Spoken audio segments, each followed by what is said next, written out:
guys, welcome back to MTG Talks. I'm Anushka and my co-host is Akshat. We are kicking off season 2 by interviewing an eminent person from the field of design, Ms. Parnishtha Yadav. She's a 2019 alumni. Currently, she's working as a UX designer at Microsoft. She's also an active open source contributor at Mozilla, Tor, and IOSF. So, hi Parnishtha, how are you? Hi, hey Anushka, I'm good. Just been working from home for a year now. How was your work from home experience? Actually, in the beginning, I felt pretty bad because I really enjoyed like going to office, and like we had like a very nice design studio as well, right? Like there was a really nice studio space. We had like all the things you would want as a designer, right? So there was like a really nice curved monitor, a very adjustable desk. There were like whiteboards around. There were even soft boards around, and we used to do like a lot of activities over there, right? Plus, sounds really like, interesting. And you must have decorated your workspace also. Yeah, obviously, like we just have like people even expected that when they go to the designers bay, that they will be like entertained because there is so much stuff around. Like we had posters up, and like we used to put up our art also sometimes and stuff, right? Yeah. So I missed that a lot in the beginning. But right now I'm actually pretty happy because my parents are based out of Goa. अभी ये करने को मिल रहा है because remote working. And अब vaccination आ गया तो ट्रैवल भी थोड़ा सा नॉर्मलाइज होने लगा, right? So I am like ये मौका है, इसके बाद में एक बार व्हेन ऑफिस ओपन्स अप तो everything will go back to normal, like you can't do this. Okay, yes, and schedule also goes too busy. Yeah, man. वो तो एक्चुअली अभी भी है, बट द थिंग इज कि you get to save on things like कि सुबह उठ के ऑफिस जाना and traffic, getting ready, like you save on all of that time, so you just get like, especially me, I was never the kind of person who will reach office really early and all of that, right? Like time lag jata tha kaun se. But up here I will be like waking up at 7 a.m. say I will start working and then I'll finish early because jaldi start karne ka time mil jata hai. Yeah, we'll move on to the very basic question out there. So how did you get started in design? Like what was your journey and how difficult was it to, coming from a technical institute? So in my first year, I think the good thing is I started right in my first year, and it sort of got triggered by all these awesome groups that we have in our campus. Yeah. Right? So in IIT Roorkee, we have a very active like this student group culture, and there are so many like passionate seniors who are around. And when all of these groups started recruiting, that's when I realized that okay, they're recruiting for design, and design sounds like kind of my thing. Like what does it do? What do they do, right? So then I found out from seniors, and I basically like tried out for different groups, and I tried just like small projects and stuff just to apply to the groups, right? And then I got into STS Labs, so that was the main sort of shift for me. And I had really good sort of mentors, right? People in that group who were already doing this. And also then once you get exposed to that, then more and more, right? Like I did internships with startups in my beginning, second, third year, where I applied to like OU Rooms and Housing.com at that time had a very active design team. So there when I went and I interned, like they put me, even as an intern, they put me on some of the live projects, and I got to do like a lot of things like with data driven design and with just like driving it, right? Like and shipping it. So then I realized that yes, like architecture, so that's not going to be my career. I am going to become like an interaction designer only. And I took that. Then after that, I took it very seriously and sort of invested a lot of time in that only. Yeah.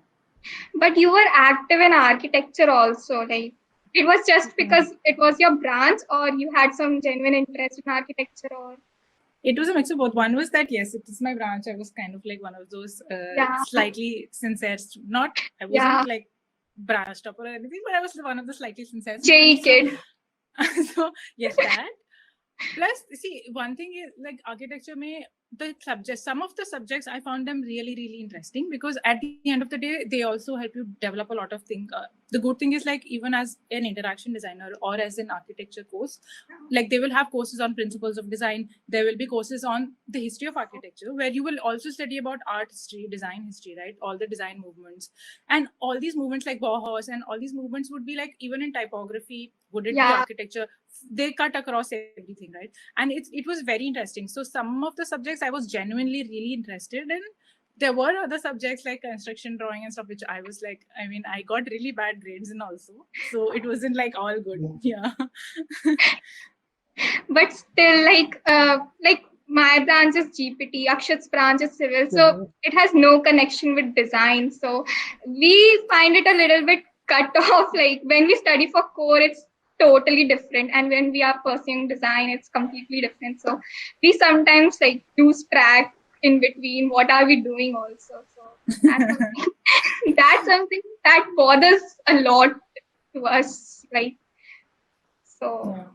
No, that is true. The only sort of consolation I can give you is that I have come across a lot of really good designers who are from like core engineering backgrounds, right? Like civil, Yeah. mechanical, physics, and whatnot, right? But Yeah. they like, yeah, I mean, they are still like really, really good designers. So don't worry, just like get through your course.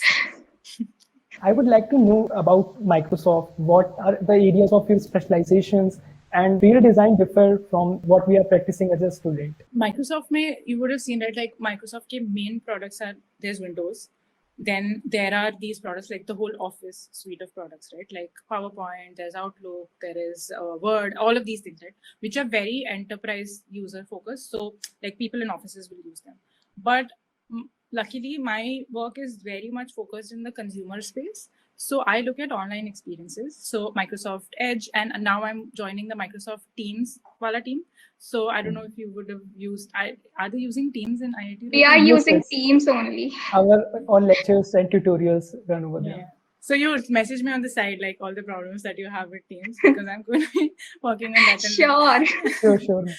Yes. So yes. So a lot of my experience, like a lot of my work, is in these experiences, right? And the modalities that I deal with is mostly desktop because Microsoft has more of the desktop presence. But now that I'm transitioning to Teams, and even in some of my previous projects, right? Like whenever we design, we will design for all modalities, so all devices, mobile. Then there will be tablets. There will Microsoft has this own set of devices. I think they released this dual screen Duo, Surface Neo. So we will design for all these different modalities. In terms of specializing in like an experience area, what I deal with more is sort of AI based experiences, right? So Microsoft has this whole philosophy of human AI. Basically, the funda behind it is ki, these AI powered experiences or intelligent experiences, how can we make sure that they are the most user friendly experiences, the most calm experiences as we grow them? And there are some ethical principles that we need to make sure, right, in terms of how this scales tomorrow. And a lot of my work is more in that direction. So I will be like connecting the dots in user flows and seeing how these experiences can be smarter, right? Like how can we use some of our tech to make them smarter? Like Microsoft had its own assistant also, which was Cortana, but Cortana wasn't that great, like not as great as Siri and Alexa or Google Assistant are for that matter. But we have a lot of tech stack because of it, right? Because we built it out for Cortana. And now we are even like seeing how can we use that across different products meaningfully, right? For example, very recently we launched something like on your browser, if you search in your browser history, right? It's a very simple word-to-word mapping. Like if I'm searching, let's say recipe, it'll show me the result only if the URL has the exact word recipe, right? Or how can we make that search smarter? So can I just say like, okay, which video was I watching yesterday? And my browser history will be able to show me all the video links only from yesterday or last week, right? And like X person shared this thing with me. Like I can literally organically ask, and my history can show me the exact thing, right? So that I don't like sometimes in history it's always difficult to find it. Like, okay, I was looking at something, but now I can't find it. So this is just an example of like the kind of AI powered experiences that I'm talking about. But mostly I specialize sort of in this domain. Yeah. And I think there was a second part of your question also, right? Which was how is the challenges? How is it different? Yes. Yeah. Yeah. So the main difference is like, see, when we work like academically or even like out of our own interest, right? We work purely in terms of design. But then when you work for a company or like a business, it's very focused in like the product is very focused also in business, right? So we will have OKRs, we will have product managers that we will be constantly working with, and we can't take the high ground and be like, no, we are purists as designers and this is how it should be. No, because at the end of the day the company has to make money, right? So we also have to be really good in the product and business thinking, and we also have to see like we have to match that interest, right? Like our interest as designers is the best user experience, but then the business also has an interest, right? Like how best can we match that, right? And if you are matching the two together is only when you will be actually successful in like a real design job, right? At a company, like unless you're in a design studio, I guess maybe it'll be slightly different. But if you're working in any product company or even any like big industry company like Microsoft, this is always going to be the case. For designers, do we need some specific soft skills or something that would push us to the industry level design, something that we should do out of the box? Yeah, I wouldn't even say like exactly like out of the box, right? I would say that it's very important for designers to be really, really good at storytelling. Basically, both writing it as well as actually talking and presenting it, right? It's kind of like, it's always good to spend a lot of time and design it the best way. But how you would pitch it to people and how you drive it, right? Like how do you convince people to believe in your design? How do you convince people that this is the right solution to this problem, right? For that you need to have some skills, and they like soft skills as well as some of hard skills are also involved, right? Like in terms of soft skills, I would say fine tuning, like how like your confidence and how you would speak, right, in an interview or in a presentation, right? Be confident and like seem like you yourself believe in your design, right? And then sell it from that point of view. And I would say in terms of hard skills, it's very important to know like how do you use typography, how do you use content to actually make it very easy to get your point across, right? If you're making like your portfolio, or if you're making like a deck or like even like a case study of a project, right? How do you make it very easy for people to see the value in it, or see like exactly what you thought and put it across in not too many words but the right words, right? So just honing that a lot really helps. And I would say some of the ways in which you can start out right now is like follow some of the good design leaders and see like how they talk, how they write, see some of their earlier case studies. And in terms of soft skills, I would say, yeah, to begin with, like challenge yourself, right? Like sometimes we also feel like, okay, showing it to this person or like having an interview with this person, we would feel scared. But overcome that, like go and like, I don't know, ask people, like schedule interviews or like apply in many places, because even if you're not going there, even if they interview you, it's like a learning experience. If you don't feel very confident, or if you don't, if you're not very sure before you're actually telling it to someone, tell it to one of your friends or like even your family if you're at home, right? And see if they're understanding it or not. What you're talking about, there are two types of questions here. So one is, when you start documenting your project, like how do you think about your copywriting? I would say the way to make it a little bit simpler and also a little scientific or logical, right? Because these things are like, you can go in any direction. So I would say first you think you did your project, right? Fine. Now you're documenting it. The only reason you're documenting it is so that someone else can consume it, right? So it's like UX design, but for your documentation, right? So it's like, okay, who is going to be looking at this project and what do you want them to take away from it, right? Think about that. Okay. So let's say X person is going to be looking. Also think about how much time are they actually going to give while looking at it, right? What would be their state, right? So I always optimize that the person who's going to be looking at it is not going to be paying 100% attention to it, right? So and at least to begin with, right? But then how do you get them in, and how does it read? So yeah, think about that, right? Like who's going to be seeing it? What do you want them to take away from it, right? Like why are you documenting this project to them? Like at the end of going through that case study, what is the takeaway you want them to have from it? Okay, this person is really good at problem solving, or this designer did a really good job at maybe creating the visuals for this, right? What is it that you want them to take away? And the third is like, how much time do you expect them to spend on it, right? Keep these three things in mind and then come up with your principles, right? For your copywriting, like based on time, you can optimize for how long it should be. Based on the person and the takeaway you want them to have, you can decide to by principles. I just mean like put down 3 words, like what is the feeling that you want them to get, right? Is it something which is going to be like very energetic, or do you want them to get that feeling, or do you want them to feel like very, I don't know, like pragmatic or like friendly, right? Define those 3-4 words of how you want that to feel, and then keep that in mind while writing the whole thing, right? And then when you read it, you yourself think that, okay, be objective. If I was a completely new third person reading this, Yeah. would I get these feelings that I wanted to show, right? That you can do. And I think there are these AI tools, okay, where you can actually go and say like, this is the feeling that I want. These are the kinds of like traits, and then hone the copywriting right accordingly. Like it's Yeah, as even simple as does that. okay, yeah. So It's like it's as simple as like, do you use hi, hello, or hey? Both of those give like a yeah, different like hello it will be giving like a formal tone. Hi yeah. will be like a light tone. Hey will be like more of a casual and friendly tone. So that kind of thing. Yeah. Yes, exactly. So another question I have on my mind: how were you introduced to the open source communities, and what excites you about that? So, I mean, open source, I think around, like I always knew about open source, and a lot of my contemporaries and batchmates were doing lots of open source, especially the developer friends that I had. I wasn't very active in it, one, because as designers, like the avenues in open source is slightly lesser than developers, and there isn't a lot of even awareness, right? For designers, like when you think about design, open source is not the first thing that you would think about, right?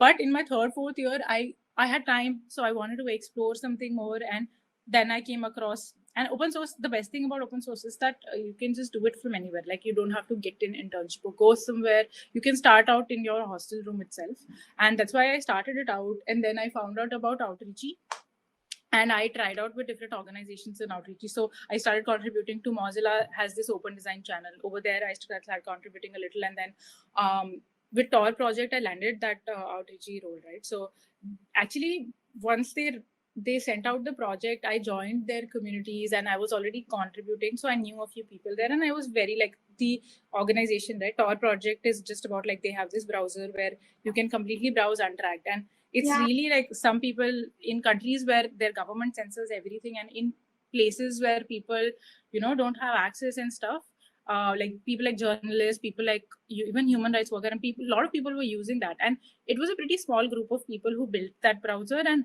it was like really insane, right? Like you would get to talk to the founders as well. Like there's Nick Matheson, and they are like people who started this when they were at MIT, and it became this big thing, right? But really like cool, but then really humble people that you get to meet. And that's the thing, like I think the second part of your question, right? Why, like what you liked about open source was I met really amazing people, right? Like in Tor's design team, the design lead, her name is Antonella. She is like she and her husband are digital nomads, and then they've been just traveling around the world for a very long time and just working with open source organizations, right? And there is like a whole community of such people who are living like this kind of lifestyle, and they're also very good, like, and creative, and just very good to be with and like learn from, right? How did you come to the conclusions I want to contribute to Tor or Mozilla? So how did you decide that? So Mozilla, I decided because I knew like there was a senior Parag who was very actively contributing to Mozilla design. So I knew that Mozilla had an active design community. It was, for me, it was more about,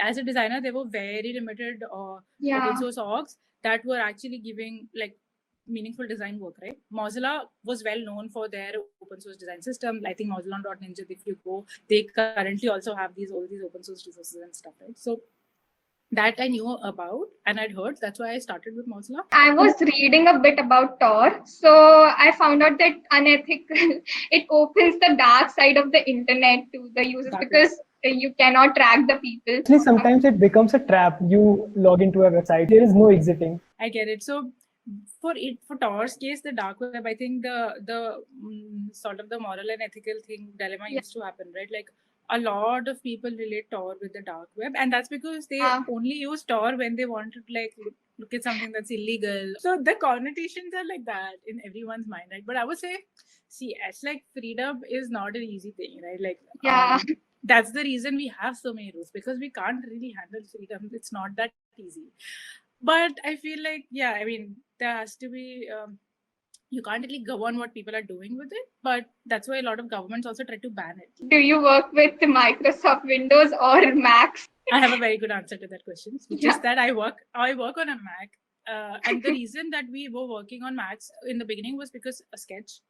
During my internship, we were still using Sketch and all, but I would say today, like Sketch is like a thing of the past only. Like Figma is so much better. Like I love Figma, and Figma is platform agnostic, so we don't really need to keep using Macs. But then as designers, we've grown so used to the just the OS and the gestures, and like we feel comfortable here, right? So now switching back will be slightly tough for me, right? But the answer to your question is that if like Satya Nadella's mission is also this, and like as Microsoft, we've been trying to do this, is like we don't want to be restricted to just be on Windows, right? Like if we are building a browser, like say Microsoft Edge, or if we are building Microsoft Word, we want Word to be the best document writing app across all platforms, right? We want to be like we want to have that reach, because if we only stay limited to Windows and we keep all our apps limited to Windows, then we are completely dependent on just the success of Windows, right? Windows has no phone presence, right? If we are able to get our products, like we lead with our products, they work awesome across everything, right? It increases our usage. At least we can lead like that as well, right? So yes, so in that sense, all our products have Mac versions, all our products have iPad versions, iOS versions. So it's cool.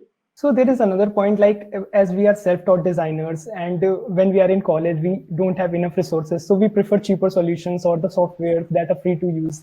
So that's why we prefer Figma over Sketch or budget laptops. So many of us don't have Mac, so we prefer on working on Windows like that. And it's totally true. And I think the fad about Mac in college is also this, right? It's almost like, it's not everyone has it, so it becomes this special thing. And but it's like I also got a Mac when I was in my, I think after 1 or 2 internships where they used to give it, so I learned Sketch and everything. But after 1 or 2 internships is when I actually saved up, and then I went and I got my own Mac, and it still works. Like I still have that one also, even though Office, now I'm using the Office. Wonderful. Yeah. So get it, learn it whenever it is that you could possibly lay your hands on one. Or I don't know if you're part of some of these student groups also have, right, in their I don't know, labs. If you go, but now everything is virtual and stuff. Yeah. Yes. So again, this brings me to another question which was on my mind. So when I'm designing something, I want a rapid feedback, a lot of feedback from many people. So the thing is that I'm not confident about my design decisions. I make something, but I'm not confident that it's good. Did you encounter something like that? And how do you become confident about your design decisions? This is very normal, by the way, like not feeling confident, especially when you're starting out, because that confidence also comes with a little bit of experience and a little bit of experience things like you did working out well, and then you gain that confidence in yourself that, okay, yes, I do have certain sense, right? But another framework that you can give yourself as a designer to sort of evaluate if you've done a decent job or not at something is like, I don't know, I like to call it like in layers, right? There are layers to the fundamental layer of it is that did you understand did you understand the problem correctly? And that's the first step, right? If you've understood the problem correctly, are you addressing that need properly or not, right? That I would say is the basic layer of, is your solution really addressing the need that you were trying to solve, right? That should be the main thing that you should assess, and try to put yourself in like someone who will be using it, or ask like a few people around who are your friends, or who you don't feel sort of conscious about, like just I would say informally asking, right? And try to get that, okay, this is what I need this thing to do. Do you feel like this can solve that thing for you, right? So that is fundamental layer. Then the other layer is how would that design make you feel, right? Like a lot of people will separate the visual or the feel aspect of design from the solution aspect, right? Like, but I personally, as a designer, my belief and my style is that anything like visuals are not like something entirely different from UX, right? It also influences your experience, because as human beings, when we use something, it works cool, awesome. But what we actually like, if you're, let's say, for example, using a tap, right? If I show you 4 taps and they all work, they all give you water, but they are all differently shaped. Like one is tall, one is different color. And I ask you which tap do you like, you will have a preference, right? Like even if it's just like a tap, right? So then how do we design for that feel that we would want to create? So like the emotional principles of your design, right? Like, okay, maybe for example, like I'll take an example of this assignment that I had gotten when I was applying for an internship at Microsoft, right? They gave me this assignment to design the IRCTC ka sub-circular booking app, where I can book long journeys like multi-stop journeys on the IRCTC app, right? So one was just solving it functionally, like, okay, how do users add multiple stops? Are people will people be able to use it? What is going to be the interaction on that? But then in terms of the feel of that, right, like I created this mood board where I looked at, okay, what are rail journeys all about in India, right? I collected a lot of pictures, I picked up some colors, like what should the feeling of that experience be? So yeah, I would say step 2 is like try to see if you've created like a feel for your experience. And if you're doing both those things, the only third thing, and the third thing is an extended goal, is this going to be universal and accessible to everyone? So that's like a third. I would say at your level, at like student level, people don't really care about it as much, but when you actually start working on products that a lot of users will use, right? Like when we work at Microsoft, 1 billion people will use it, right? So it has to work for everyone. So that's, I would say, the third pillar of how you can assess. Yes. So another thing in my mind was that when we are not working on a specific projects, so how should we keep us on track? Like what helps you retain your design principles or the learning from your previous projects? Like honestly, I also think that sometimes if you're not working, it's fine to like zone out and do something completely random, because sometimes you will also get unexpected learnings, right? Like when the lockdown hit, I started playing a lot of indie games, right? Like, and I was like, as a kid, I was a little bit into gaming, but the typical PS5, PS3 gaming where I would play like Prince of Persia, God of War type of games, right? But then when in the lockdown, I was actually playing these games, right, which like individual one person made the entire game, and like these small studio games like Monument Valley, there is this awesome game, and I played so many games just to, and I got so many learnings on UX from there, because these games are amazing, like, you know, storytelling, UX, and gamification. And gamification is something we need even on apps, right? It's like, how do you grow your app? You need to gamify it and stuff, right? So I mean, I would say sometimes it's, as designers, you have to have a balance between going into a completely work mode where you are like a working beast versus going into an inspiration mode where you let your mind free and you are getting inspired with a lot of random things, right? And that really helps when you come back to your like working beast mode, because in the back of your head you have a lot of inspiration that is compiled, right? Like I guess like develop some artistic hobbies also, like creative hobbies on the side, and that'll help you with your design work, right? For example, maybe you like doing 3D, so start learning 3D on the side and go to Pinterest and like keep doing that also on the side along with your design work. Or maybe you like reading a certain kind of, like, say, behavioral psychology or something, right? That will help you really while you're designing. So start reading a lot of behavioral psychology along with your projects. So yeah, I would say balance out between some creative hobbies as well as your complete like working mode, and keep that going. So you'll have a good channel of like switching between inspiration, working, inspiration, learning, working. One of the questions is that how do you think you have evolved as a designer? The tools are the same. You're using Figma. We are also using Figma. Yeah, in terms of the tools and everything, right? It's going to be very same. But like from when I started out to where I am now, like there's a lot of optimization that I have done, right? So like the time to do things has just keeps going down as in when you get more experienced with things, and also comfortable with things, right? So that is one thing.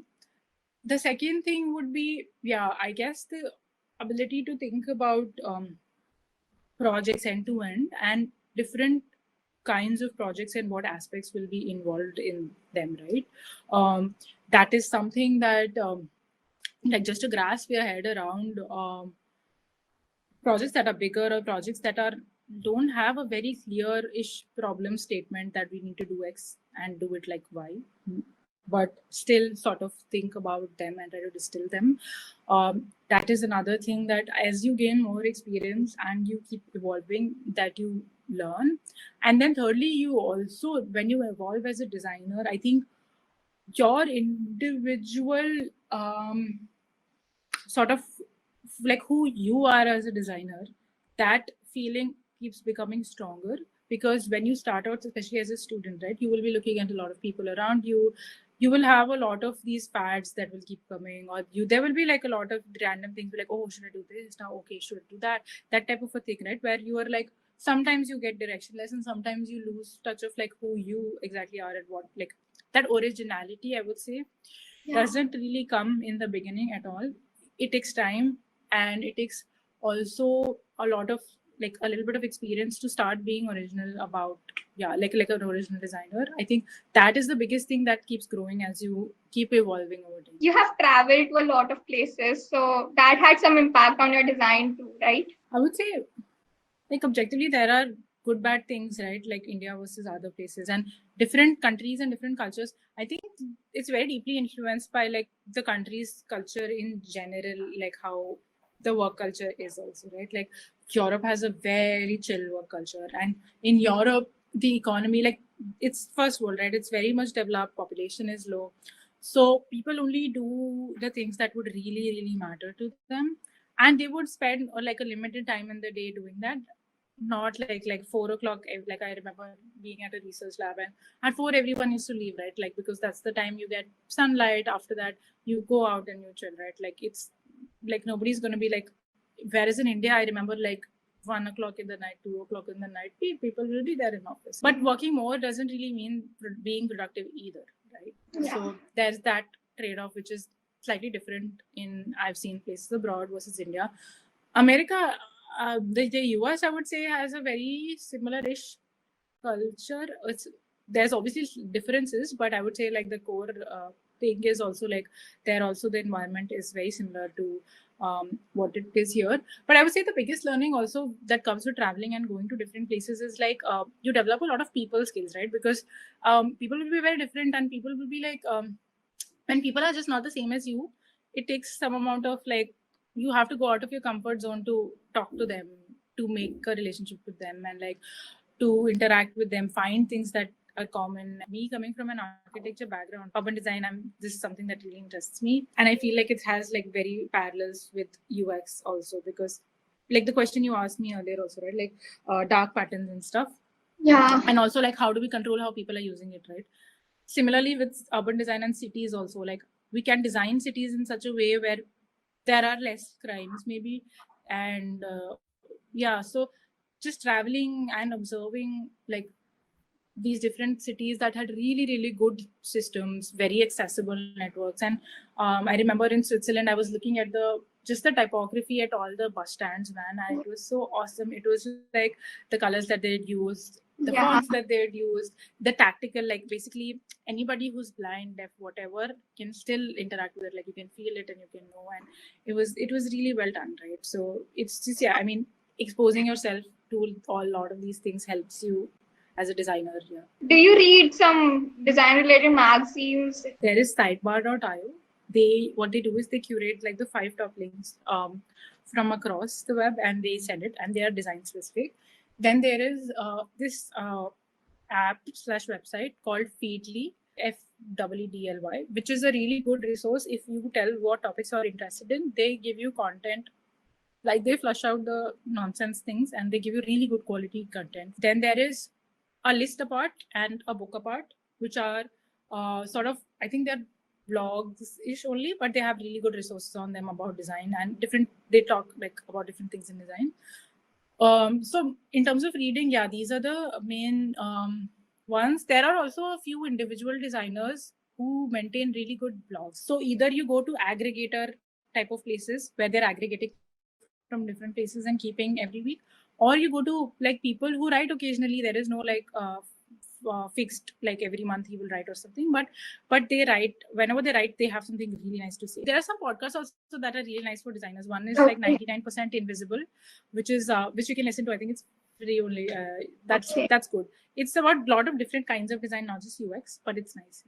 One more thing we wanted to ask was, how do you envision design in the future? Yeah, I think one is that design has been really growing in the tech space, because like people in tech at least have a lot of value for design, and it's just proving out, right, that good design helps get good results, helps drive everything. So at the end of the day, the world, US is capitalist, the entire world is also capitalist. So whatever gets money is what people gravitate towards, and design has proven its worth in terms of being able to make money, right? So yeah, that's why design is big, and it's gonna keep growing big and stay big, because well-designed things are always going to be useful. Well-designed things are always going to be loved by people, so that's always going to be there. But in terms of like where it will go, I feel like Apple is one of the companies that sort of set the direction. Microsoft and Google, these giants have different ways of doing their product innovation, but with Apple, it's more like they have like a 10-year advance thing that they're sure about, right? And they're sort of setting those standards. So I usually watch out what they are doing also. I feel like modalities are going to change a lot, right? Like phone is here to stay, phone is not going to go away. But I am sure that more and more of these things are going to keep coming up and expanding into our environment. So it's going to happen. And then obviously you have AR, you have VR, a lot of like just digital-ish design with AI, and a lot of these HoloLens is something that Microsoft is doing, which is kind of MR, right? So all these things will keep happening. So it's pretty like it looks pretty exciting going forward. As designers, just we should keep diversifying, keep be on our foots, keep learning about like what's happening around, and be inspired and excited, because there's a lot that's going to be happening in the next week. So this was a really, really great session. We thoroughly enjoyed it, and we hope you enjoyed it too. We would like to wrap up the session with some tip you want to give, some quote you want to share. Or any line that inspired you. Yeah. So there's this French philosopher, Albert Camus. He's an existential writer, and I really admire some of his work. He has this one quote: "In a world that is so completely unfree, just being free is its own act of rebellion." You know, if you're just being free in your own mind, right, that itself is giving you a lot of strength. So I guess we will wrap this now. That was an absolutely amazing session. Thank you so much for taking your time to join us at MBT Talks today. Thank you so much. I always like talking to like college juniors and stuff. It's really nice.